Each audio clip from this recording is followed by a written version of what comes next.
Minutes later, nagsimula na ang show. Namangha ako dahil ito ang unang beses na makakasaksi ako ng ganitong palabas. Ang gaganda ng mga damit at ang huhusay ng mga modelo. Sana dumating ang araw na makita ko din na inirarampa ang mga disenyo ko.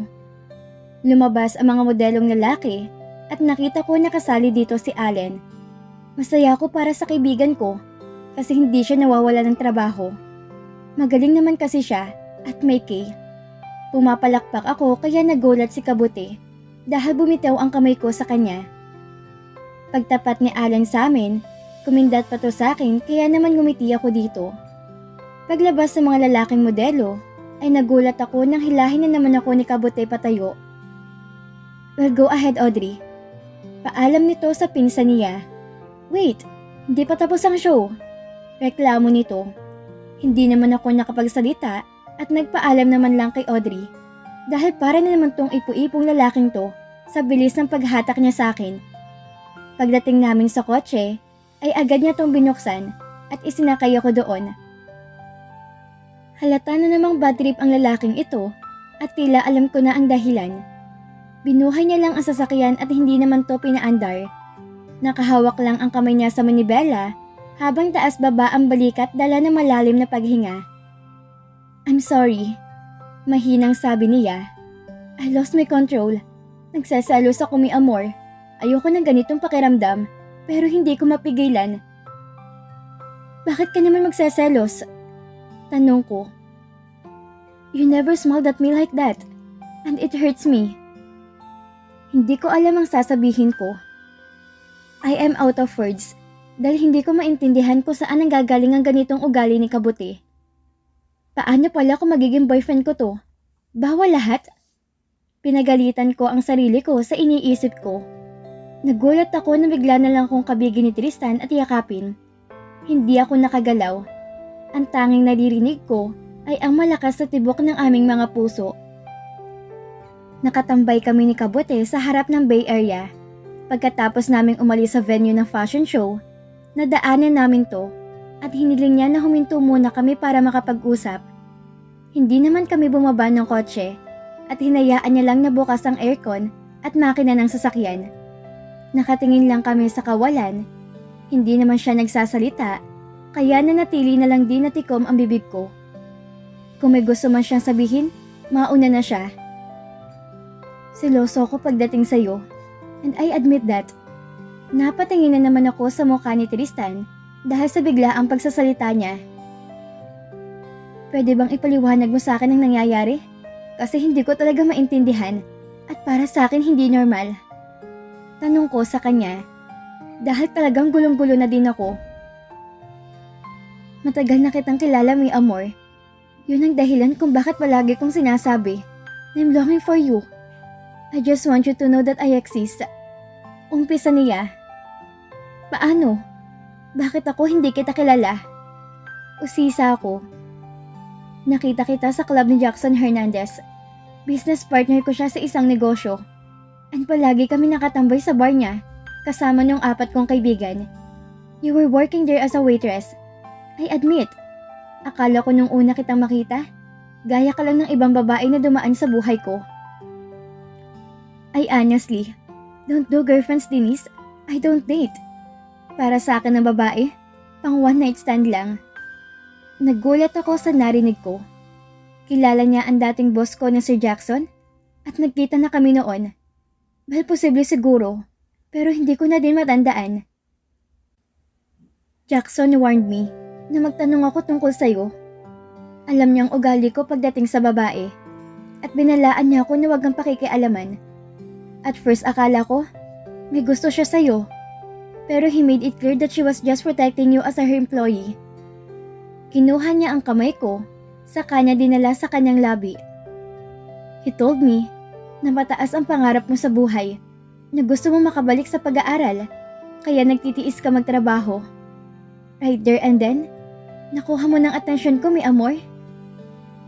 Hindi ko maalalang nagkita na tayo. Sabi ko dito.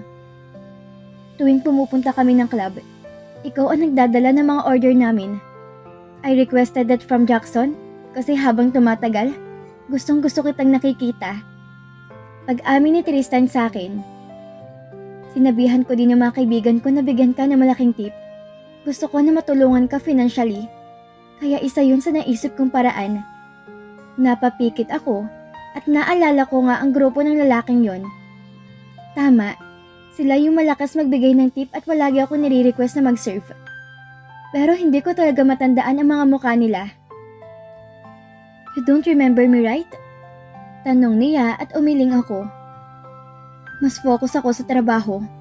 Simpleng sagot ko dito. Naging routine na sa akin na puntahan ka gabi-gabi. Tinitingnan lang kita sa malayo, mi amor. You were only 20 years old that time. My friends told me that you were too young for me. Pero sabi ko, age doesn't matter. Kaya naghintay muna ako na marating mo munang gusto mong marating. Dagdag pa ni Tristan, kaya lalo naman akong namangha. Pinagbiling kita kay Jackson. Sabi ko alagaan ka at wag na wag kang papalapitan sa iba. Ayoko marinig na binabastos ka sa club. Dahil kapag nangyari yon, I swear, baka makapatay ako. Laglag naman ang pangako sa sinabi niya. Grabe naman tong tao na to. Patay agad?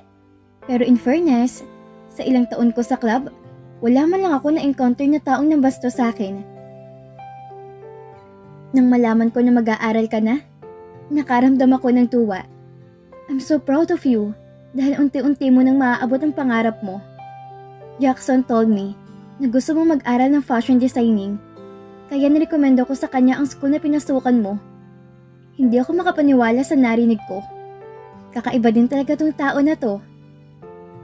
I was there when you graduated, at kahit 2 years course lang yan, I was happy for you.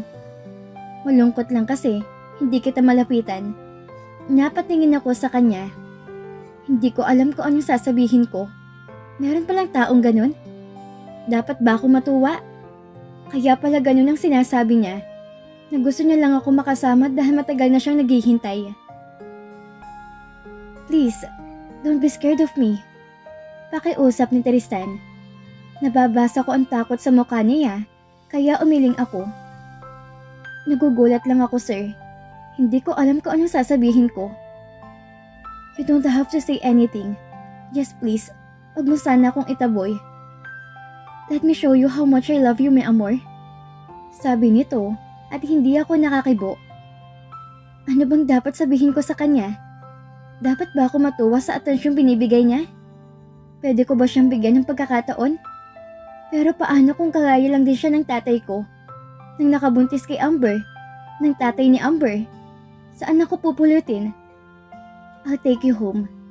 Mahinang sabi ni Tristan. Alam ko na inaasahan niyang sagot ko, pero sa ngayon hindi ko talaga alam.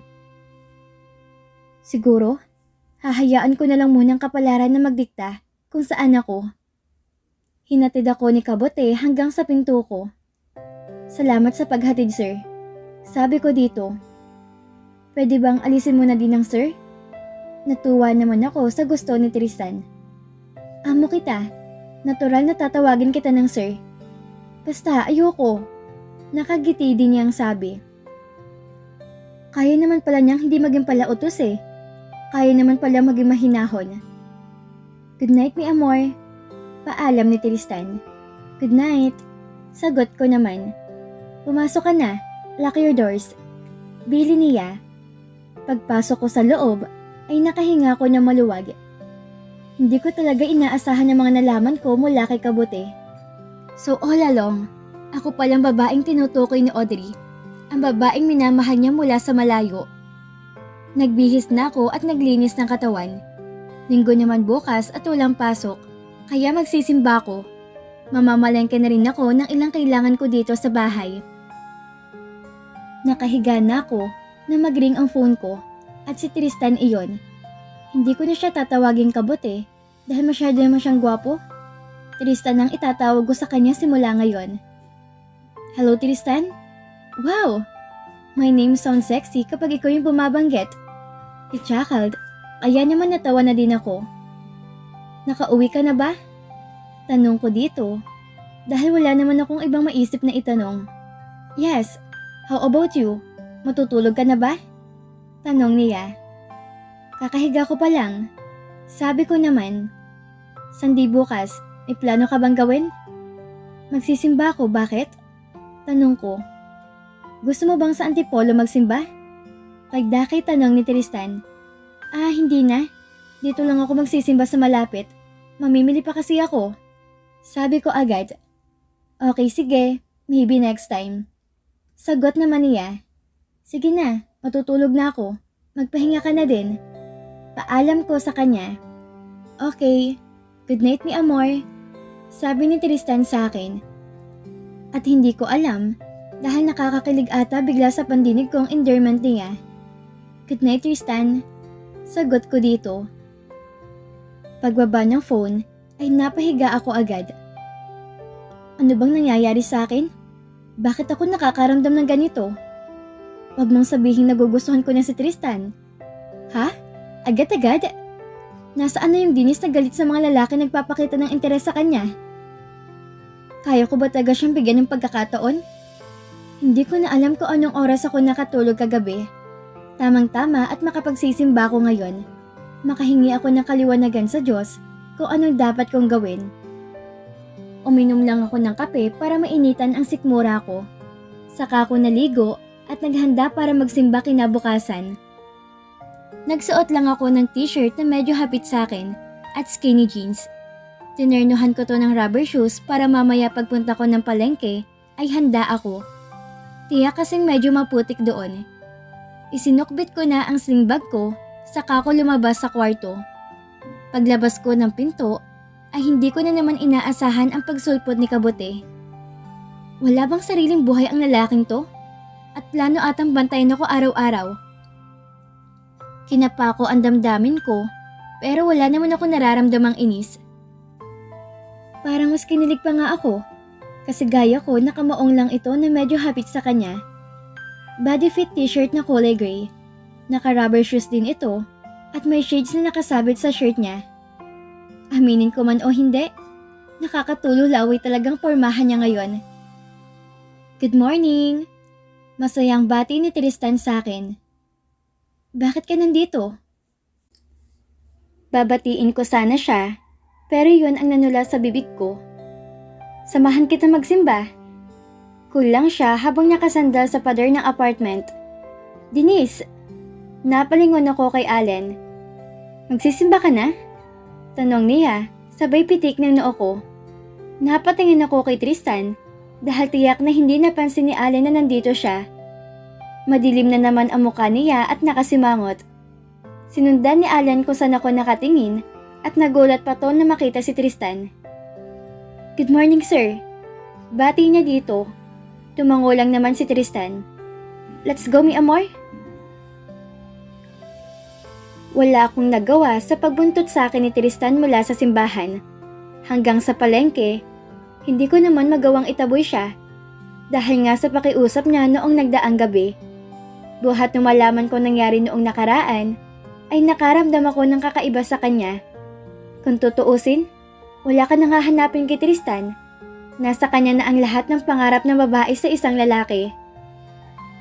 Naisip ko, na bakit nga hindi ko hayaang magkakilala kami ng lubos. Mukha naman siyang mabait. May mga ugali lang taga siyang hindi ko gusto. Pero siguro naman, kung talagang seryoso siya, magbabago niya yon. Isa pa, hindi pa ako pwede magmalaki ngayon. Kailangan ko ang trabaho ko hanggang nagkakasundo kami. Safe ang posisyon ko. Bonus na lang siguro kung magugustuhan ko din siya. Choosy ka pa, girl? Sabi ng usip ko, pero hindi ko na lang yon pinansin. Mi amor, next time, sa grocery tayo mamimili. Ang hirap dito sa palengke. Ang baho na tapos ang putik pa. Reklamo ni Tristan sa akin. Hindi ako mayaman para sa grocery mamili. Panghanggang palengke lang yung budget ko. Paliwanag ko habang namimili ako ng kamatis. That can be arranged, mi amor. I can give you my card and... Hindi na ni Tristan natapos ang sasabihin niya dahil tiningnan ko siya na matalim. Kung gusto mo na magkasundo tayo, huwag mong baguhin ang nakasanayan ko at hindi ko kailangan ng pera mo. Naiintindihan mo? Sabi ko sa kanya, binayaran ko mga napamili ko at saka umalis sa gulayan. Sumunod naman agad sa akin si Tristan at kinuha ang pinamili ko. Okay, mi amor. Sorry, hindi na mauulit. Sabi ni Tristan. Inabot niya ang kamay ko at hinawakan yon habang papalabas kami sa palengke. Hinayaan ko na lang dahil alam ko namang hindi niya bibitawan yon. Nabili mo na ba lahat? Tanong ni Tristan at tumango lang ako. Gusto mo bang mag-lunch muna tayo bago kita ihatid sa inyo? Tanong nito at saka nilagay sa likod ang mga napamili ko. Hindi na, nagluluto ako pag linggo. Kung gusto mo sa bahay ka na lang mananghalian. Nakita ko ang pagliwanag sa mukha ni Tristan bago buksan ang pinto at alalayan ako sa pagsakay. I would love that, mi amor. Sagot niya. Mabilis lang kaming nakarating sa bahay. Pinaupo ko muna si Tristan sa maliit na sala ko habang nag-aasikaso ako sa kusina. Nagsaing muna ako sa maliit na rice cooker.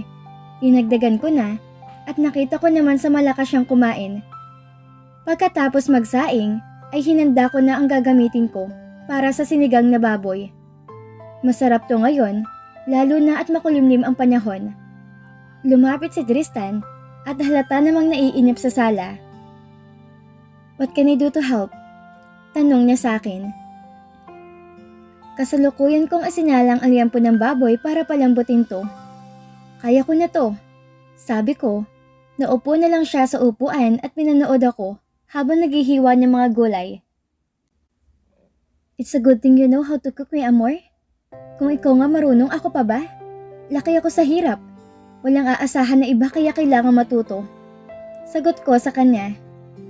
Jackson told me na may pagkaman-hater ka daw. He even told me not to worry kasi sa dami daw ng mga kasamahan mo na nanliligaw sa'yo, lahat sila bastard sa'yo.